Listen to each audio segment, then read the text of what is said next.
Episode 6 of Our Life, Beginnings and Always. Here we go.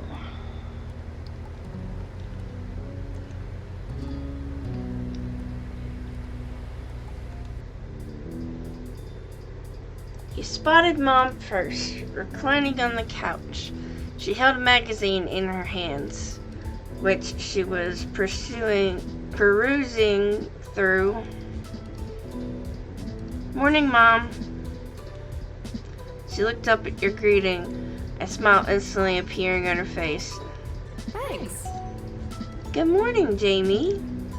Thank you for coming down. Ma's at the door with Cove. He can't stay over today, unfortunately. Why don't you go and thank him before he leaves? You nodded and made your way to the front of the house. Just as she said, Ma was there making conversation. She must have heard you, because she looked over her shoulder. No. Look who finally made it. Morning, sleepyhead.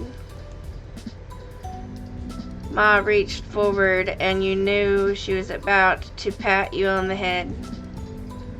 She was taller than average for an adult woman, so at your height, you were absolutely tiny in her eyes. You let her do it. You happily let her do it. You tilted your body aside to dodge. You pushed her hand back and laughed. You pushed her hand back and groaned. You pushed her hand back and laughed.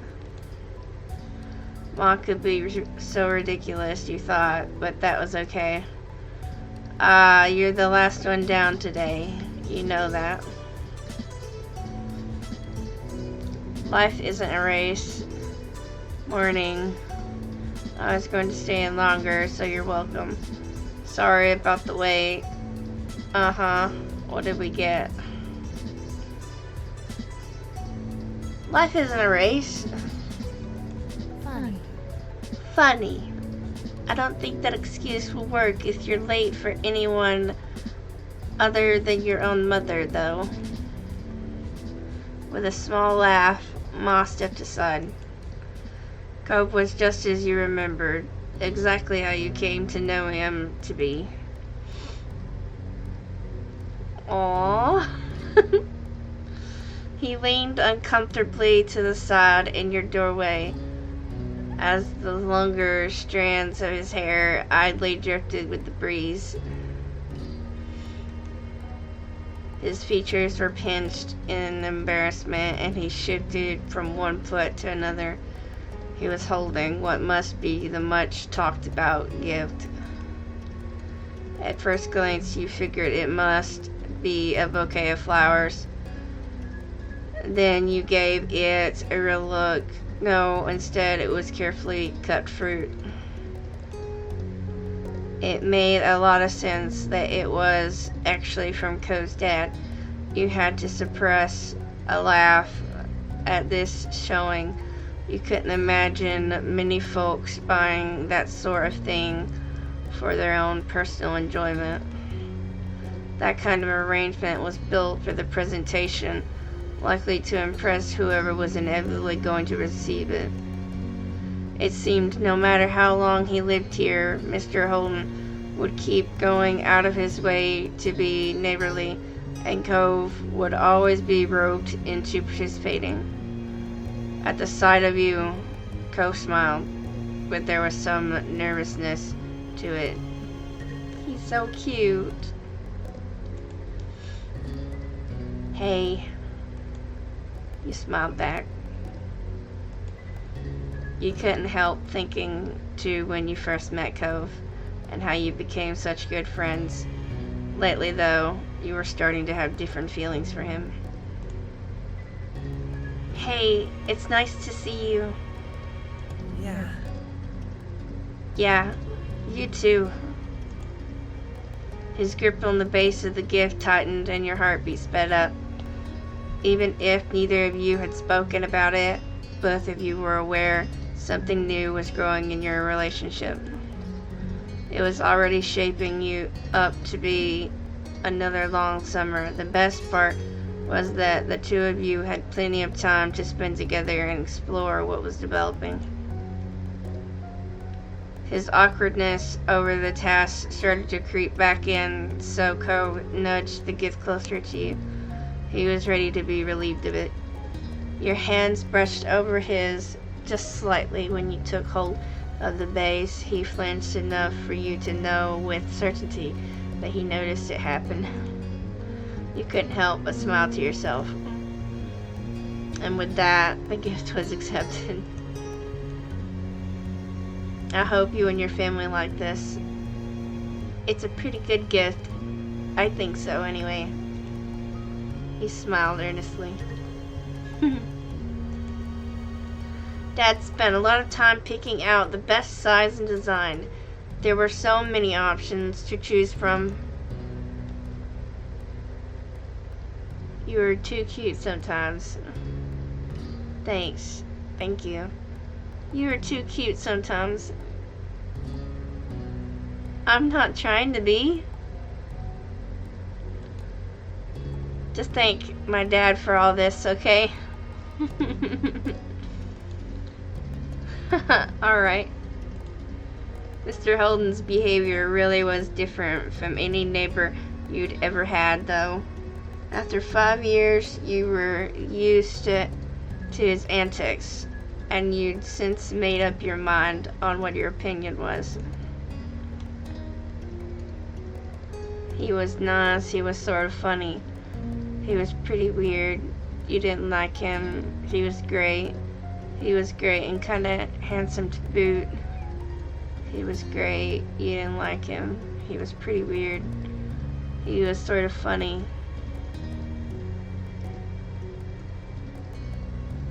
He was sort of funny.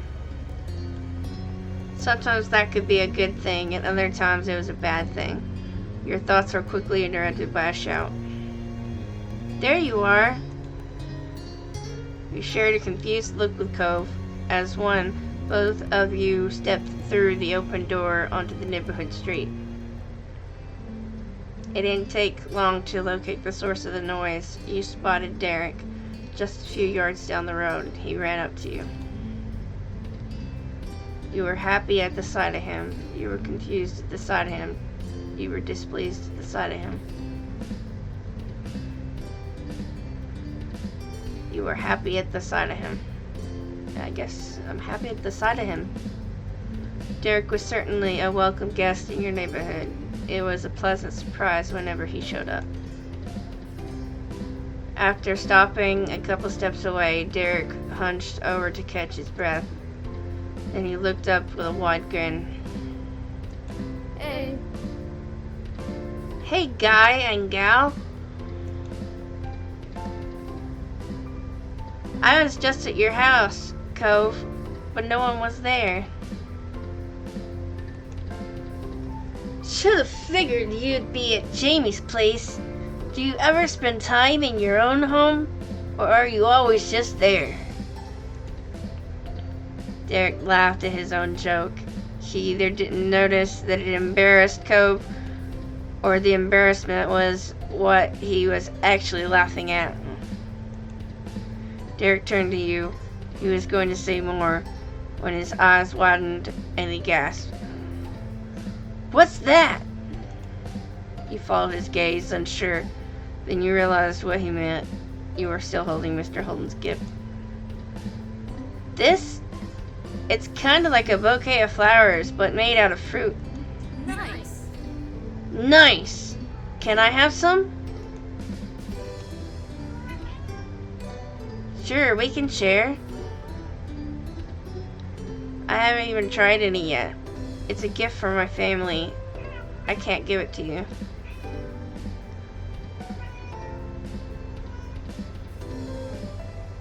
It's a gift from my family.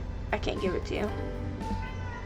Derek pouted at your words, not hiding his disappointment. Aw, okay. Then he nodded his head as if to clear it. Anyway, that's right. I came here because I needed to say something big. He paused, possibly for effect. There's some other kid here in Sunset Bird.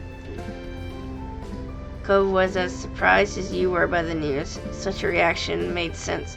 No one around your age had moved here since Cove did 5 years ago. Were they with their family? Maybe they were cutting through. Nuh-uh. The new kid was all by himself just walking. Did you talk to him? Nope. No. I came to report the sighting right away. The kid had green hair, glasses, was pretty small, and seemed really upset about something. I hope he didn't leave. You blinked. Slowly you looked over to your long-time neighbor. That sounds a lot like you, Cove. When you first got here, anyway. It kinda does, doesn't it? That's weird. He sounded almost fond, a small smile playing on his lips. Stop! Chill out, you two.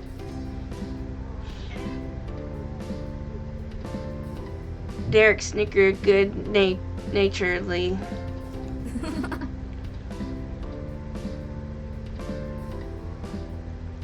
I can see that really well, now that you say so. But what do you say? Let's go find Cove's lookalike. We should all meet. Sure. I'll do it. Sure, I want to see who this person is. Derek grinned. Then he pointed down the street the way he came. Last I saw him, the mystery visitor was going this direction. Nothing else needed to be said. The three of you were off, with Derek leading the way. Derek brought you to the beach, and as a trio, you made your way down the shore to the old playground. You walked the familiar path in a comfortable silence. When you were almost there, you spotted the kid in question. His bright colors almost shone like a beacon beneath the rays of the sun. He scuffled around, kicking up the sand as he paced. It was true, he certainly seemed upset, but you didn't think he was sad, like you had originally pictured. No, with his erratic movements and scrunched up expression, he came off angry. You started to have doubts about his expedition. Maybe it'd be better if you left him alone and let him sort himself out. Derek didn't feel the same. He waved wildly, calling out to the boy. Hey guy, over here! The kid whipped around, an impressive scowl carving deeper onto his face.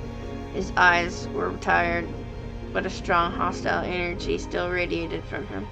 What? What? What is it? What do you want? Sharp tone made Derek flinch. He shifted on his feet.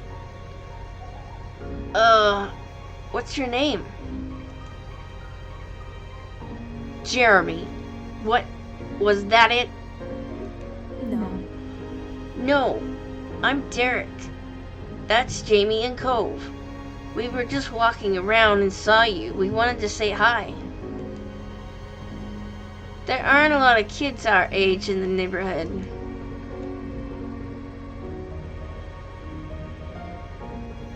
Yeah, so, it's cool to see someone else here.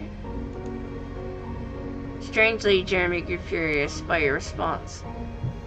If steam could erupt from a person's ears, it would have happened then.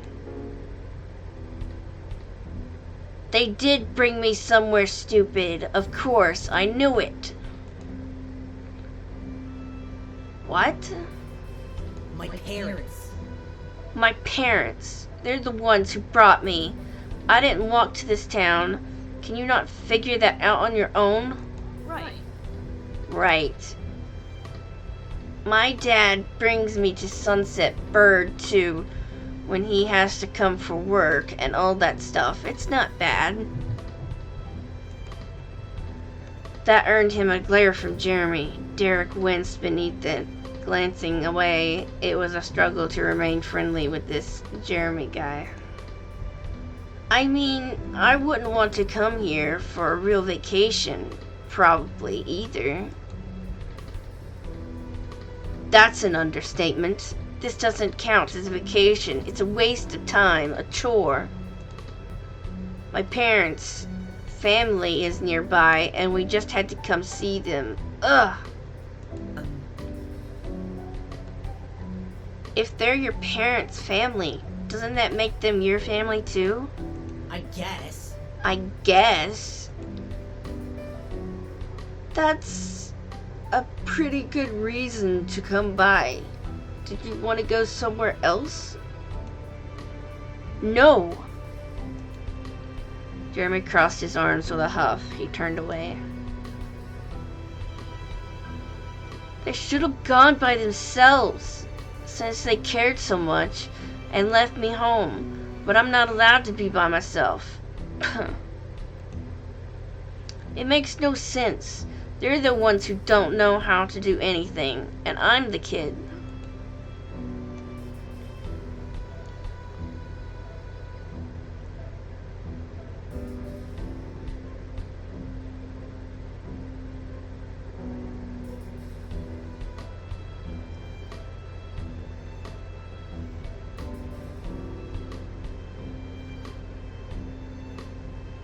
You shouldn't talk about your parents like that.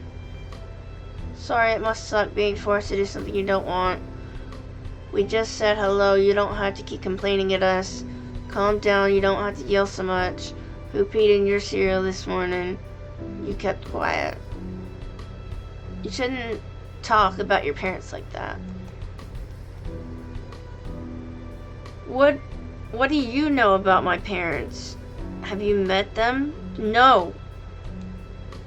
Some parents are criminals, but I guess us brainless children have to be nice.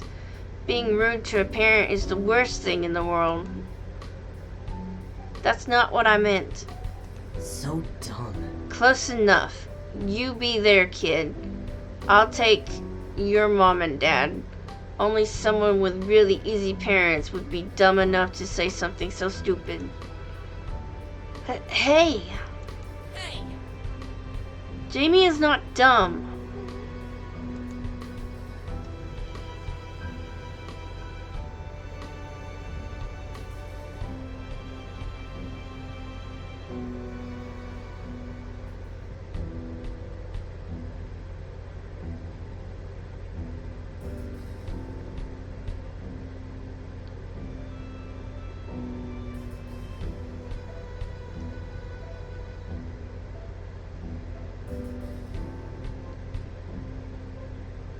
I'm smarter than you are. My parents are great and you can't have them.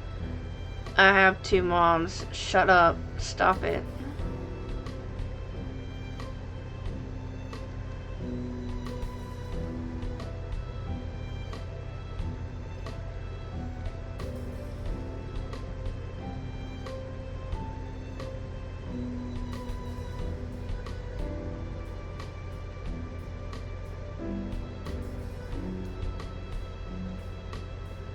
I have 2 moms.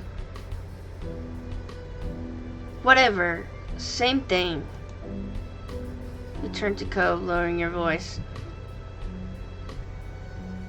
The 2 of you aren't that similar after all. Jeremy must have had good hearing, though, because he caught the private exchange and scoffed. Stupid. Of course, we're not similar. My eyebrows aren't stupid. Co's cheeks flushed crimson at the insult. You couldn't be sure if it was out of embarrassment or anger. Maybe both.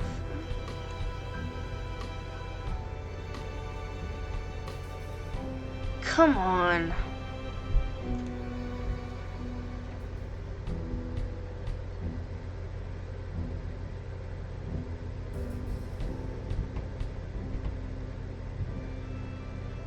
Don't listen to him.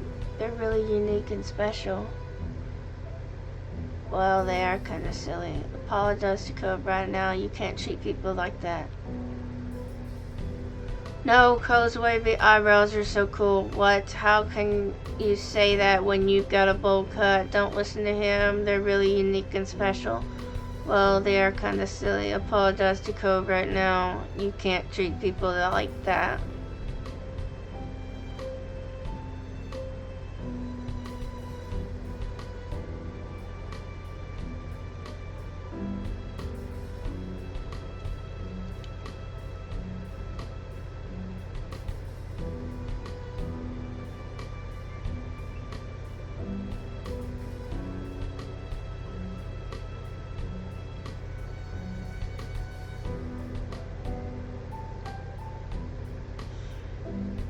I'm gonna go with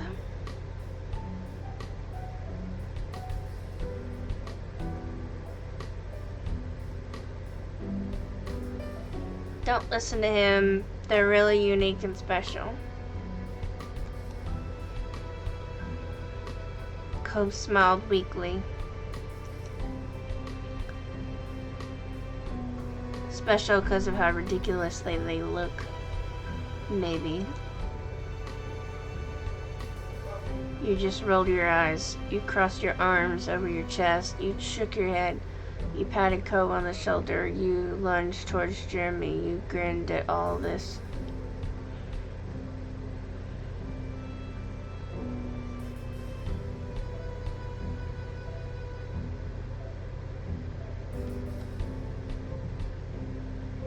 You crossed your arms over your chest. You were getting really tired of this. Wow, what is wrong with you? Instead of taking offense, Jeremy only parroted Derek's words in a nasally voice. Wow, what is wrong with you? Wow, what is wrong with you? Why? This is dumb. Jeremy stuck out his tongue and skulked away, throwing more sand everywhere as he went. You watched him go, hunched over until he became a speck in your vision. Silence reigned in his wake. The three of you tried to process what just happened. I can't believe it. What a mean kid. Derek wasn't kidding, and by the sound of those earlier complaints, the new boy Jeremy was going to be in the area for at least a little while this summer. Derek sighed in a dismay, plopping onto the ground. He followed, and Cove did too shortly after. There wasn't much else to do. This sucks. This sucks. I was hoping we could meet someone fun, hang out maybe. He shook his head. After a moment, he slowly turned to you with a hopeful expression. But, you know what would really improve the day? What? He didn't respond. Instead, he used a hand to point right at the fruit arrangement that you were still holding. You completely forgotten about it during the mini-drama that unfolded, and you had gotten used to the weight. Glancing over to Cove, you noticed he was eyeing the fruit. He must want some too. I need to save it. Why not? Let's eat. Why not? Let's eat. Derek perked up immediately. At your words, he reached out for a skewer, hesitating slightly once he was inches away. Are you sure? Are you sure? You nodded. With an eager grin, he plucked out a prime row of fruits. Cove grabbed one for himself after him. Only you were without a skewer of your own. You took a pineapple skewer, you took a grape skewer, you took a strawberry skewer, you took a melon skewer. On a grape skewer. There were 4 juicy grapes on a single skewer. It was the obvious first choice. Derek ate a pineapple skewer enthusiastically, finishing it within moments. This is amazing. It's no different than any other normal fruit. It's kinda worse. These have been out in the open with their skins off for a while. Sheesh. Hey, you two remember the Land Before Time? That fruit thing makes me think of it. The dinosaurs all liked the leaves that were shaped like stars. Tree stars? Yeah. Yeah, chomping leaves looked so delicious when they did it. And there was that scene with the pretty trees, and all the dinosaurs came in and picked everything off them till there was nothing. That's us right now. Awesome. I love that movie. I've never seen it. I didn't like that one. That movie's for kids. Eating leaves looks good. Should I worry about you? Do you think things taste better when they're shaped like stars? I love that movie. Me too. The three of you continued like this for the next few minutes. Eventually the display was barren. It looked weird when devoid of fruit.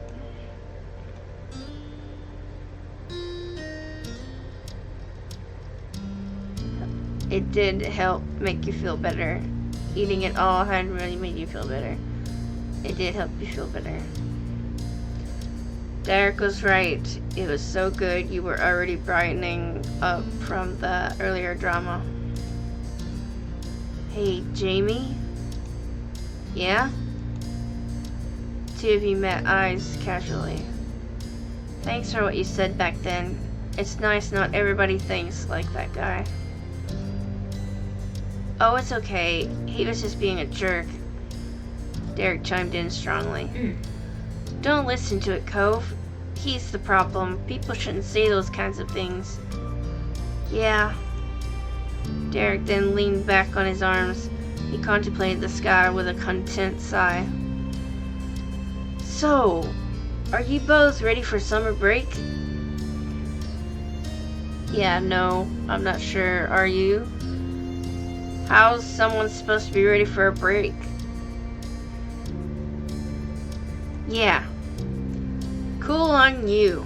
Wish I could say the same. It feels like there's a lot to plan for. And what about you, Cove? Are you ready? Yes. Before you could say anything else, the light atmosphere was shattered. Hey! Hey! Jamie! You glanced over your shoulder to see your sister. She strode closer and closer, appearing none too pleased. I've been looking all over for you. Ma said you and Cove ran off with the thing Mr. Holden bought for us.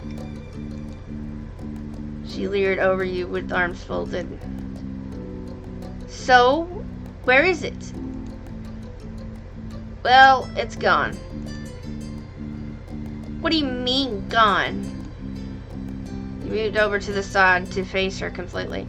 She zeroed in on the bouquet in your hands, which was now populated exclusively with skewers dripping in juice and tiny flakes of leftover fruit pieces. Her mouth dropped open, and the tone of her voice rose. What? Seriously, Jamie? What were you thinking? It was supposed to be for all of us at home. She glanced at Cove, who sat beside you, and continued mockingly. Even if you are the most important person in the household to the delivery boy, this was up to his dad. It seemed everybody was in a mood to tease you and Cove today. Within moments, Cove's cheeks flushed red. He peeked at the hem of his shirt, suddenly finding it very interesting. He always became nervous when Elizabeth would strike at your relationship. Sorry, Elizabeth.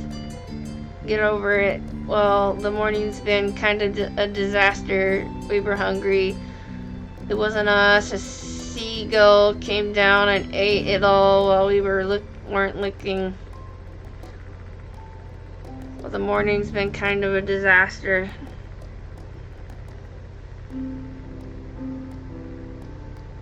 Sorry, Elizabeth. Elizabeth narrowed her eyes, not at all placated. Oh no, I think I hear the mean kid coming back. We better get out of here. Elizabeth blinked, confused, and looked around. What? What kid? I don't see anyone. Derek didn't bother explaining. He just launched to his feet and ran off. Cole hopped up too, gladly taking the opportunity to exit the situation. He followed after Derek, but he sent a look to you from over his shoulder. He turned to watch Elizabeth. She stared back, brow raised.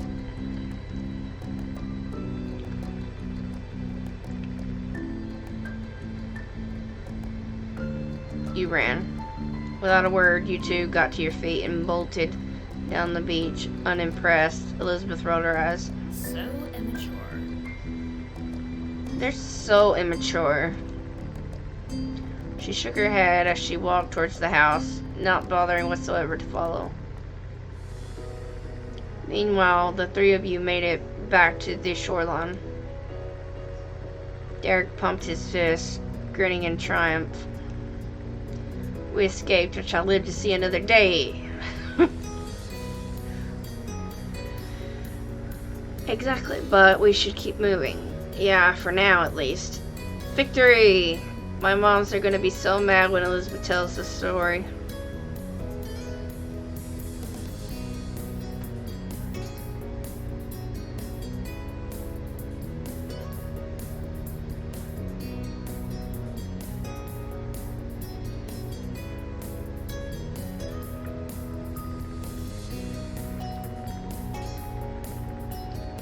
My moms are gonna be so mad when Elizabeth tells this story. Oh well. You chuckled together, walking further down the beach side by side. You definitely wanted to stay outside a little while longer. Later that night, you found yourself seated near the kitchen counter. You had gotten a bit of a scolding from your moms for not saving any of Mr. Holden's gift for Elizabeth, but you didn't get any real punishment for it. Instead, while you were out with the boys, Elizabeth returned home to share the news. The three of them went to get dessert on their own. It was declared, even by your parents, when everyone got back and the event was settled. That was a while ago now. Your fingers drummed on the surface as you waited, your gaze trained on the phone. You were waiting on a call tonight, specifically from your cousin, Leandra. You didn't want to miss it accidentally. Your uncle, aunt, and Lee used to live many hours away. Your families only saw each other a few times a year for big occasions. A while back, though, they'd moved and were closer to you than ever before, and now hung out regularly. With school being out, you're positive she's gonna want to come over a lot. The two of you were the same age and got along well. She used to be really fond of Lizzie Elizabeth, too. But now that your sister had become allergic to interacting with her own family, it tended to be just you and Lee who spent time together. She was your only friend who was a girl. Being family helped make you close, but you had a lot of girlfriends. She was your only friend who was a girl.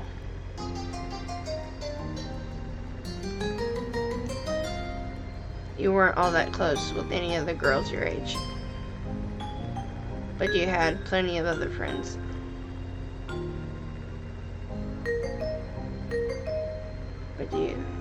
But you didn't really have a lot of other friends either. Ma always said that quality was more important than quantity when Elizabeth bemoaned your small social circle. You weren't sure how friendship quality was judged, but nevertheless, you thought that what you had with Lee was good. Then the shrill ringtone announced an incoming call. You jumped before grabbing the receiver and pressing it to your ear. Lee, finally. Who is it? Thompson residence. Jamie speaking. You were greeted by a distorted, high-pitched giggle. What? Why do you sound so weird? Why do you sound so weird? Mom answers the phone like that sometimes. It's supposed to be polite. You should go with hi. That was something a robot would say. There was static on the end, as if Lee was shifting wherever she was. So, can you believe school's actually over? I thought it'd never be done. Now we don't have to do any of that boring stuff and we get to hang out whenever we want. Speaking of hanging out, Lee, can you wait a second? Let me just head to my room. Oh yeah. Oh yeah. You got up from your seat in the counter. Luckily, the phone was wireless, so you didn't have to worry about any cords tying you down. Your mom's had a rule about not moving the phone unless a call was in progress, which was why you'd been sat by its cradle waiting for Lee to call. Your mom's could be really unfair. You thought that made sense. You didn't like it, but it had to be that way. You thought that made sense. It was nice to keep everything in its proper place. But now that Lee had called, it was okay for you to go upstairs to your bedroom and talk to her. You made your way up the stairs smiling. After you had arrived, you shut the bedroom door firmly behind you. You took a seat on your bed. Alright, I'm here. Cool. Cool! Hey, did you know the girl down the street from me has her own phone now? A cell phone? She doesn't have to wait for someone else to stop using it or anything. Wow, really? The thought of someone having a phone that was all their own seemed unbelievable to you. Right. I wish I had one too, but my parents said I couldn't get my own phone until I'm more grown up. I wish they'd change their mind. We could call each other every single day and no one would be able to stop us. How great would that be? Really great. But wouldn't I still be using a home phone? Too bad that's so far away. Really great. We could even stay up late talking about whatever we want. Lee sighed thoughtfully into the receiver. At least they said I could have it someday. I can't wait. She sighed dramatically. I bet I'm not gonna get one until I'm all the way in college. Squeezing the phone between your shoulder and ear, you puffed up your pillows and made yourself more comfy. It was strange to think of a time when normal school would be over and you'd have to choose whether or not to go to college. School was such a big part of your life right now. You want to say something?